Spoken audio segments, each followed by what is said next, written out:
It's exciting times. The winter update is here and we've got a new meta 4-2-3-1. Today we changed the tactics game forever.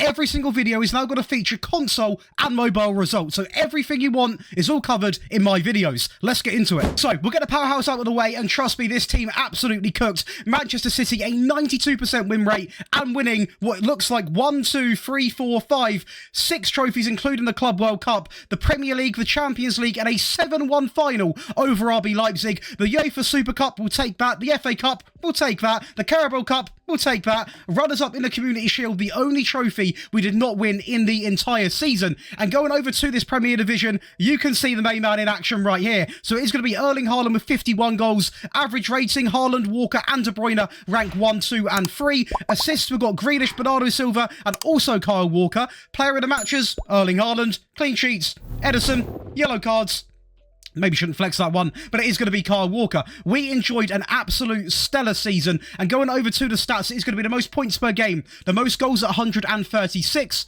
the most shots over 920, the fewest shots against at 205, the fewest conceded, and the most clean sheets. Absolutely cooking on gas. Possession-wise, didn't do too bad either, although this is not a tiki-taka or control-based tactic, so we're not really expecting to be rank 1 in that field. Going over to the data hub, it is going to be 3.5 goals per game, practically 3.6, only 0.53 conceded, over 24 shots every single game, an 88% pass completion, and a tackle win ratio of 76.19.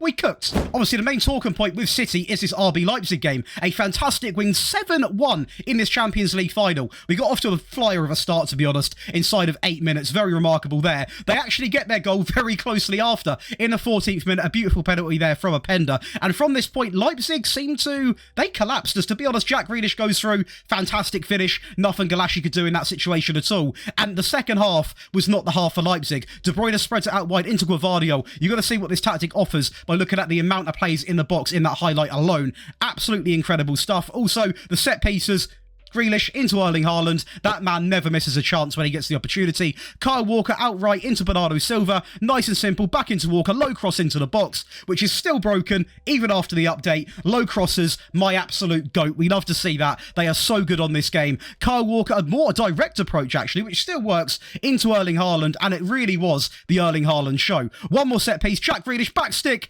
Copy and paste the previous one. Next is going to be Union Berlin, a team predicted to finish where Hoffenheim finished in 6th place. We've come in with 0 signings, nearly finished 2nd, 3rd to be exact, got Champions League football, obviously got to the quarterfinals of the Champions League as well, where unfortunately we matched up against Real Madrid, and we won the Pokal. So in my opinion, we overachieved in the league. We overachieved by winning the Pokal, a good display in the Champions League as well. And going over to the Bundesliga, Volland comes in, an absolute baller in this game with 29 goals as the highest goal scorer, even over the likes of Openda. Also the highest average rating. It's going to be Nosh coming in with a 7.27 with the highest average rating. We've got Tribble with the most assists. And if we go over to some of these stats, we are going to see this right here. So it is going to be the most goals coming in at 85, outscoring Leipzig, outscoring Bayern, outscoring a lot of teams. So very, very impressed there. Obviously also having the most shots for. And when it comes to the conceded, obviously we're not going to be rank 1. We're going to be 4th when it comes to conceded, and clean sheets we are going to be joint 8th, well 6th that is actually joint 6th. So in terms of the goal scoring outlet, we were absolutely remarkable. Now with this team like this, I would recommend using the defensive version. Again, be sure to get all 3 of these versions over on the Patreon because it's a fantastic way to do so. I would recommend playing your season with that because you won't score as many goals, but it'll be a whole lot more balance, basically, is what I'm trying to say. Going over to the data hub, we are going to go and have a little look. 2.5 goals to be exact every single game. Just over a goal per game at 1.03 conceded. But when you're scoring 2.5 goals a game, letting in a goal isn't actually that deep, to be honest, because you've got to win most of your games as we've done. We've got a very good league finish. Over 16 shots every single game as well. A tidy pass completion and quite a high tackle win ratio as well. Coming in at 78.21 to be exact. And I was going to back the Pokal final for some highlights, but this game actually was a little bit more impressive, as we beat one of the best teams in the league after a match engine update, or not an update, but a game changing update. That's not a goal you want to be seeing. We actually beat one of the best teams in the league 4-1 with a very interesting first goal. Luckily for Dortmund, they do get back into the game right away, but then of course, we do what we do best. we dominate. Switch to the attacking variant, try and get a foothold of this game, and oh boy, we did. A great little goal there coming in, the third goal here from Gossens in the middle, and again, the low crossers doing what they do best. Simply have it on, guys. You're not going to be let down. It's absolutely remarkable. Sami Khedira, the absolute legend, into Trammell, I mean, Jesus, absolutely incredible against a very strong-looking Borussia Dortmund team. I mean, absolutely remarkable, of course, with Jadon Sancho there now. Lastly, a team predicted to finish in 20th place in the Spanish second division. That is going to be Ferrol, I believe is how you say that. We have come out and nearly went invincible, just to throw that out there. We did get 10 draws, but we win 30 games, only the one loss here, coming in a home defeat, which is a little bit disappointing. The Spanish Cup, we've got to play Barcelona. We are not going to beat Barcelona with this team just yet. Maybe a few years into the save, we could have done something, but right now, that is not going to happen. Going over to that second division, we're going to be all over the place in terms of a good way. Most goals coming in from the star man Jimenez. We're also going to be treble the average rating. Joint first and second, or nearly joint first and second, with 24 and 23 when it comes to the assists. And when we go over to the stats as well, we are going to feature in a fair few. The most points per game at 2.44. The most goals at 129. The most shots at 746. Possession-wise, 56% of the ball again. And over to that data hub, we are going to go and have a little cheeky ganders. Banging. 3.15 goals a game. I was expecting to concede over a goal a game because we are playing as literally one of the weakest teams in that division. So the fact we're scoring 3+ more than covers that element of the game. Over 18 shots every single match, an 88% pass completion, and a little bit lower, but still effective, tackle-win ratio at 73.07.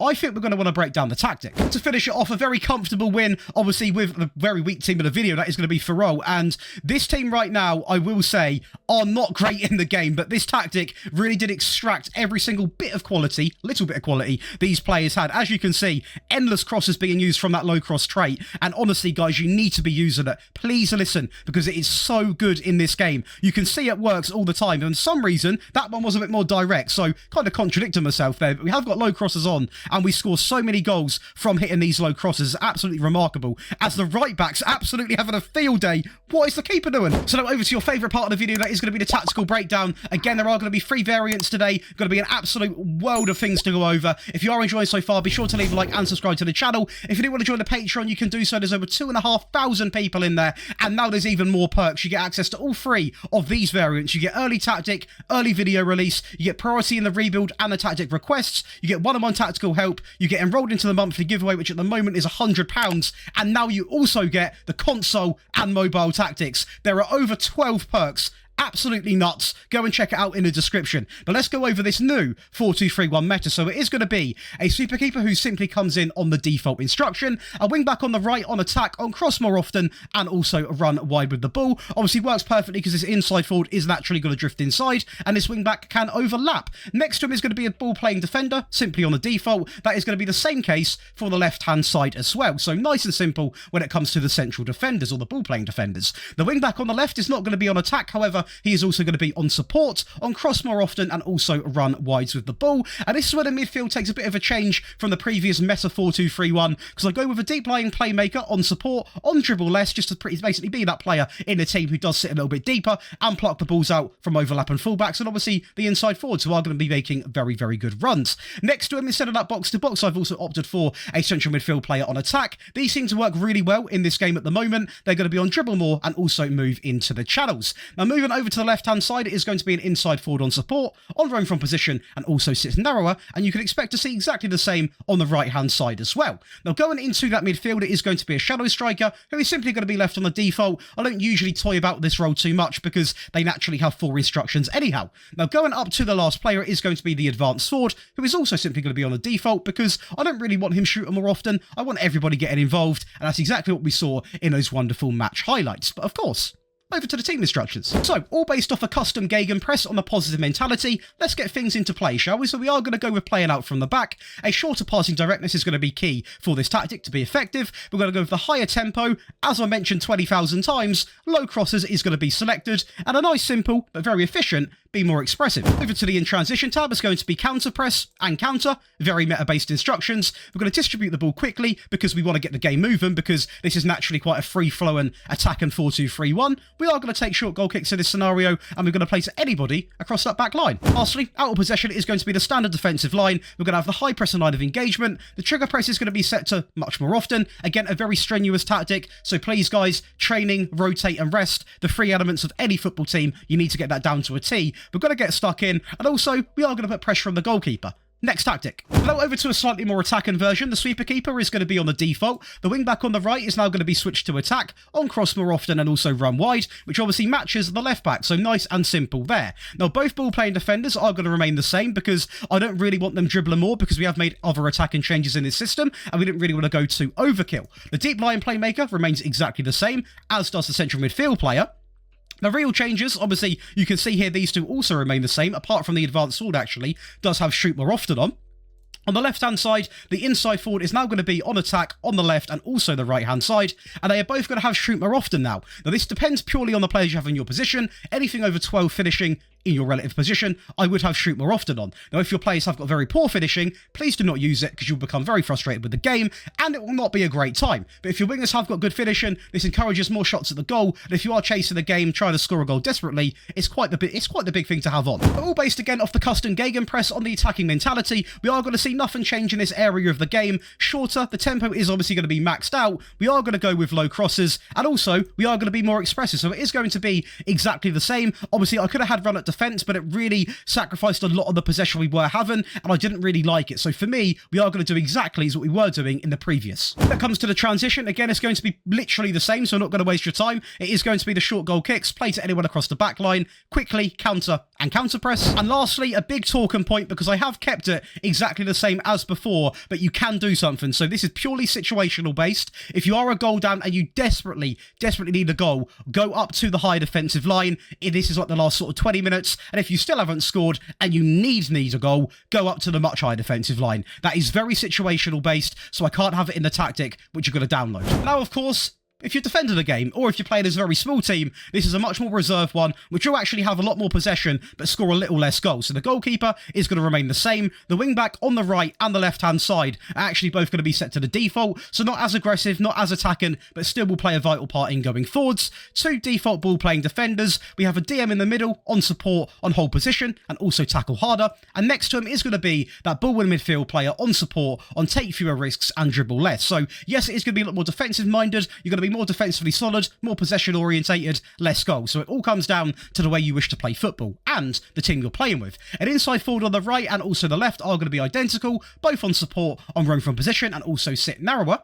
And an attacking midfield player comes in simply on the default to replace the very attacking shadow striker. And lastly, it is going to be an advanced forward who simply remains on the default as well. It's going to be a bit different this one. Again, it is going to be the gegenpress on the positive mentality. Again, it is a bit more defensive, but we are still going to stick with positive because this tactic is not designed to be, you know, 5 at the back, really negative. This is just a much more possession orientated way of playing ball. We're going to play out from the back. Directness is going to be set to much shorter, slightly lower with the tempo. We're going to dribble less, and of course, we are going to have low crosses. Now, this is set up for a more possession orientated game, so people that really like to have the ball a lot, this is probably going to be your cup of tea. Transition is going to be a big change again. We've got a counter press and we're going to play to anybody across the back line. We're not going to opt to counter attack because, again, that does sacrifice possession a lot of the time, and we're not going to be in a massive rush to get the ball moving. So this is, again, really backing up that possession-based way of ball. And lastly, out of possession, the standard line, the high press and line of engagement, much more often when it comes to the trigger press, and prevent short goalkeeper distribution. So this one isn't going to be sort of, you know, as direct. It's going to have a lot more of the ball, maybe not as many goals, but a lot better defensively. But I think now, the console and mobile players, let's cover you, shall we? Let's get into the results. So over on mobile, we enjoyed a fantastic season with Bayern Munich, winning the Bundesliga. We also won the Real Madrid Champions League final, which, to be fair, against Madrid is a very tough game to win, especially on mobile, where I'm still obviously making these tactics and making sure I get the best out of them. And we nearly do the treble, where unfortunately, the German Super Cup goes in the way of RB Leipzig. Harry Kane scores 42 goals, Musiala picks up 16 assists, and Harry Kane picks up a 7.68 highest average rating. Now, I can't say this enough. I will say the mobile and also the console tactics are going to be over on the Patreon, because I do have to obviously play 2 other versions of the game to make them. So please do go over, check it out, have a whale of a time over there. We're going to be literally dishing out a mobile and console tactic every single video now, so there's going to be loads for you boys to get. absolutely going to have a whale of a time. We absolutely cooked. How did we do on the console variant? I think we've cooked up a storm on console as well. We won the Premier League with Liverpool, 6 points over Man City, win the Europa League against Bayer Leverkusen on penalties, and to complete the treble, the Carabao Cup also comes our way, which is going to be against Man City 4-2 in extra time. What a performance, what a season. The Data Hub again, we are going to be looking at 2.37 goals per game, way under a goal conceded, over 17 shots a game, an 87% pass completion, and a 76% tackle win ratio. You need to get this tactic, you need to get the mobile one and the PC. Have a field day, boys. Hopefully you enjoyed a new style of videos. I'll see you in the next one. Be sure to leave a like. Have a great day.